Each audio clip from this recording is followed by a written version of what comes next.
Hello and welcome to today's story on Spoken Essays. If you haven't subscribed to Spoken Essays already, now is a great time to do just that. And thank you to everyone for the feedback and new episode requests. Please keep those likes and comments coming. And with that out of the way, let's begin.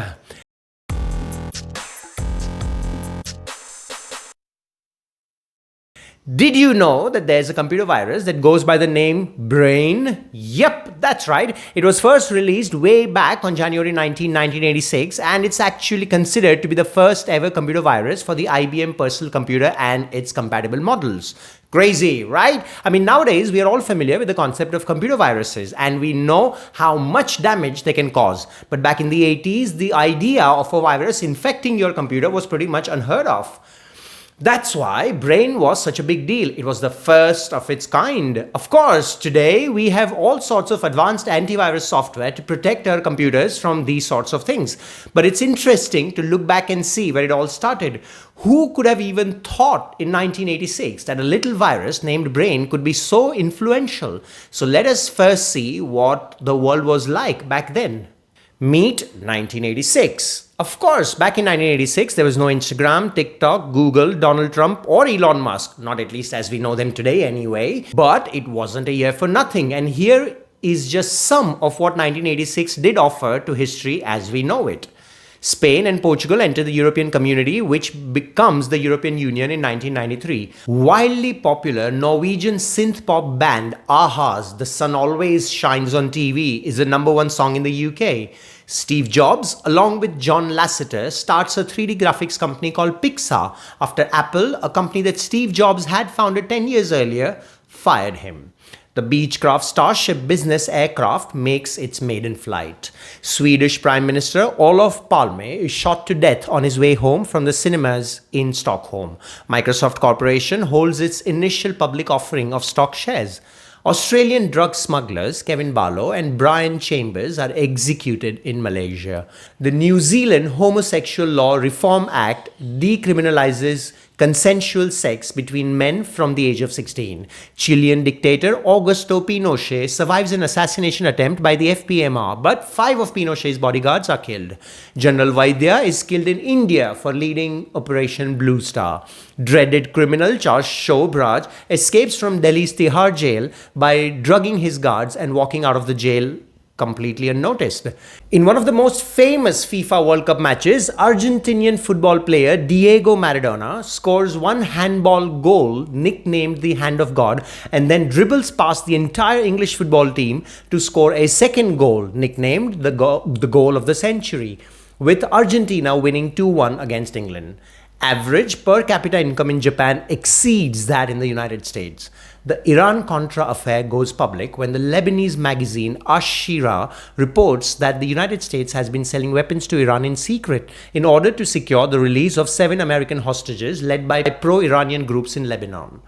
A Guatemalan airliner crashes, killing all 88 people aboard, including 11 Americans. And most importantly for us today anyway, the Brain virus was born. Yep, Brain is the industry standard name for a computer virus that was released in its first form on 19 January 1986 and is considered to be the first computer virus for the IBM Personal Computer and compatibles. But before we get all technical, let's take a quick look at what a virus is. Viruses are amongst the smallest and most abundant pathogens that exist on our planet. These microscopic organisms have the ability to replicate inside living cells, causing a wide range of diseases in humans, animals, and plants. Human viruses work by invading healthy cells and hijacking their machinery to produce more copies of themselves. So let's explore the process of viral infection and the ways in which viruses cause disease in the human body. The first step in a viral infection is the attachment of the virus to the host cell. This occurs when the viral surface proteins recognize and bind to specific receptors on the surface of the target cell. Once attached, the virus can enter the cell by fusing with its membrane or by being engulfed in a process known as endocytosis. Inside the cell, the virus releases its genetic material either in the form of DNA or RNA, which then hijacks the host cell's machinery to produce more viral particles. The replication process of viruses varies depending on their type. DNA viruses, such as herpes viruses, replicate in the nucleus of the host cell, whereas RNA viruses, such as influenza viruses, replicate in the cytoplasm. Regardless of their replication location, viruses use the host cell's energy and resources to produce new copies of themselves, which eventually burst out of the cell, destroying it in the process. Once a sufficient number of viral particles have been produced, they spread to other cells, tissues, and organs in the body, either through the bloodstream or the lymphatic system. The immune system recognizes these foreign invaders and launches a defense mechanism to destroy them. However, some viruses have evolved mechanisms to evade the immune system, such as hiding inside host cells, mutating rapidly, or producing proteins that inhibit the immune response. The symptoms of a viral infection depend on the type of virus and the affected host tissue. Common symptoms include fever, fatigue, muscle aches, coughing, and sore throat. Some viruses, such as the influenza virus, can cause severe respiratory symptoms, leading to hospitalization and even death. Others, such as the herpes virus, can remain dormant in the body for years before causing a reactivation, leading to recurrent outbreaks. Preventing viral infections can be challenging, but several strategies can reduce the risk of infection. These include practicing good hygiene, such as washing hands regularly, avoiding close contact with infected people, getting vaccinated against viral diseases, and using antiviral medications when available. In conclusion, human viruses work by invading host cells, hijacking their machinery, and replicating inside them, leading to the destruction of the host cell and the spread of the virus to other parts of the body. The symptoms of viral infections vary depending on the type of virus and the affected tissue, but they can range from mild to severe and in some cases life-threatening. Preventing viral infections requires a combination of personal and public health measures, including vaccination, good hygiene, and antiviral treatments.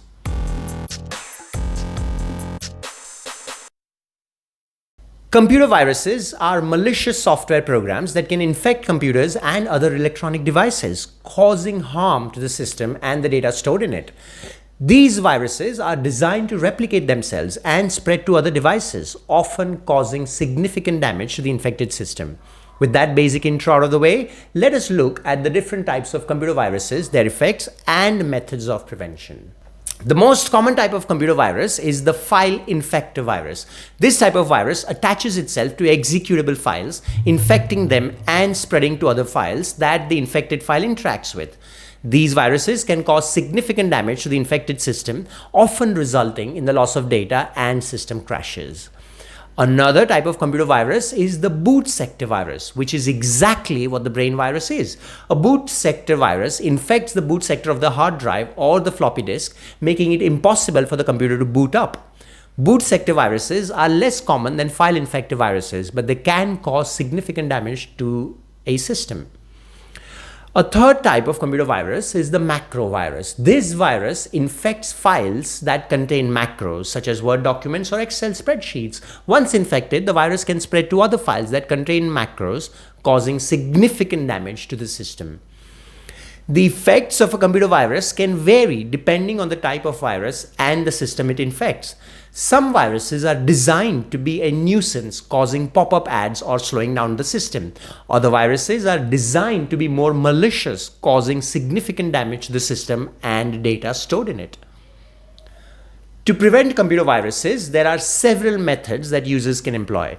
The first is to use antivirus software, which can detect and remove viruses before they can cause harm to the system.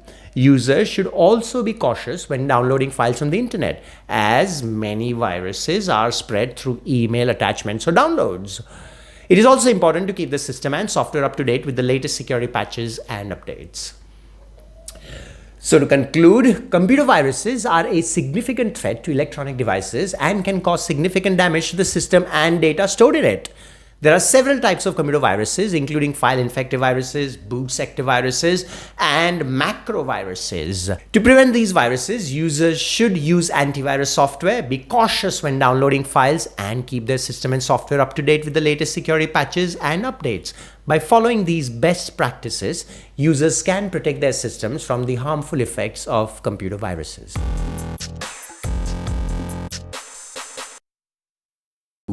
The brain virus, also known as the Pakistani flu, was one of the first computer viruses to gain widespread attention in the media. This virus was created in 1986 by two brothers, Bashit and Amjad Farooq Alvi, who were computer science students in Lahore, Pakistan. Today, they run a successful internet service provider business called Brain Telecommunication Limited with her third brother, Shahid Farooq Alvi. So what do we know about the history, effects, and legacy of the brain virus? As we mentioned earlier, the brain virus was a boot sector virus that infected floppy disks, making it impossible for the computer to boot up. The virus was initially created as a way for the Alvi brothers to protect their software from piracy. However, the virus quickly spread beyond their control, infecting computers worldwide. Brain affects the PC by replicating the boot sector of a floppy disk with a copy of the virus. The real boot sector is moved to another sector and marked as bad. Infected disks usually have 5 kilobytes of bad sectors. In fact, the virus was named the brain virus because the infected floppy disk's label is usually changed to copyright brain, and the following text can be seen in the infected boot sectors. Welcome to the Dungeon Copyright 1986 Amjad's Private Limited Virus _shoe Record Versio 9.0 dedicated to the dynamic memories of millions of viruses who are no longer with us today, thanks goodness. Beware of the error. Virus, this program is catching program follows after these. This message was displayed when the infected disk was inserted into the computer. But the virus was also known as the Pakistani flu because of its infamous origin in Pakistan. The virus also came with the Pakistani brothers' address and 3 phone numbers and a message that told the user that their machine was infected and to call them for inoculation. Welcome to the Dungeon Copyright 1986 Bassett and Amjad's Private Limited. Brain Computer Services 730 Nizam Block Allama Iqbal Town Lahore Pakistan Phone 430-791-443248-280530. Beware of this virus. Contact us for vaccination. Yup, that's how simple it was. You buy a floppy disk thinking you just found some great software at a great price or even better for free. Instead, your PC jams and now you need to spend much more to remove the virus than you would have spent had you just bought the original software to start with. Having said that, the effects of the brain virus were relatively mild compared to modern viruses, because although the virus caused the infected disk to become unreadable, it did not cause any significant damage to the infected system or data. But the virus did generate widespread media attention and brought the issue of computer security to the forefront of public consciousness. That legacy of the brain virus is still felt today. It was one of the earliest examples of a computer virus spreading globally, giving us all a full demonstration of their potential to cause significant harm. The brain virus also highlighted the importance of computer security and the need for antivirus software to protect against malicious software. To sum it all up, the brain virus, also known as the Pakistani flu, was one of the first computer viruses to gain widespread attention in the media. Created in 1986 by two brothers in Pakistan, the virus infected floppy disks and made them unreadable. Although the virus did not cause significant damage, it generated widespread media attention and highlighted the importance of computer security. The legacy of the brain virus is still felt today, with the virus serving as a cautionary tale of the potential harm that computer viruses can cause. But let us not forget that the brain virus was a reply to and spread with the help of pirated software. You wouldn't steal a handbag or a mobile phone, but software piracy is just that, a theft, even if it's a theft of someone's intellectual property. Besides, jail time won't be your only worry if you get involved with piracy.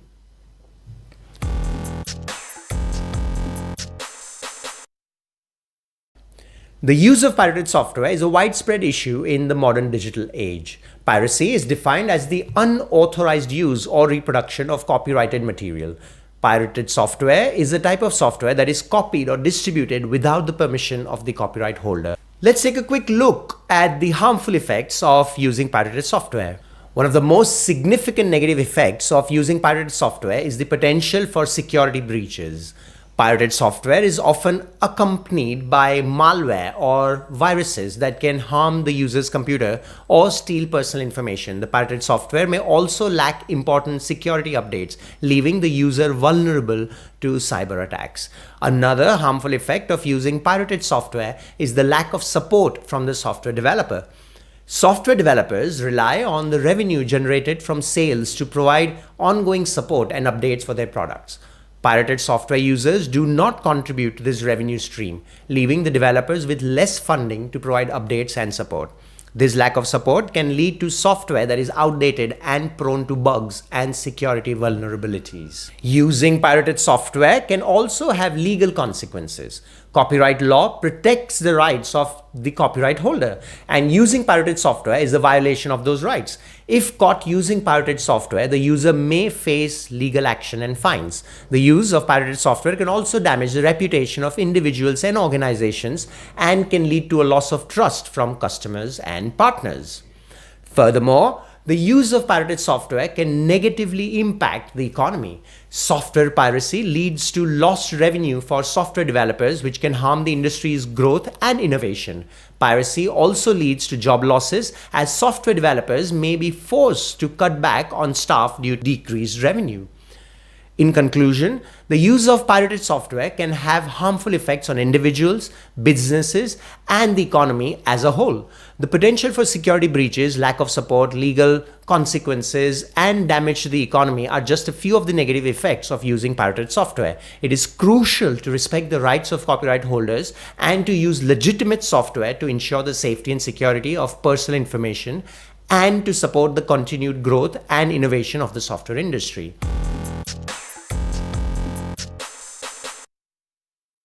What Amjad Farooq Alvi and Bashid Farooq Alvi did was definitely wrong.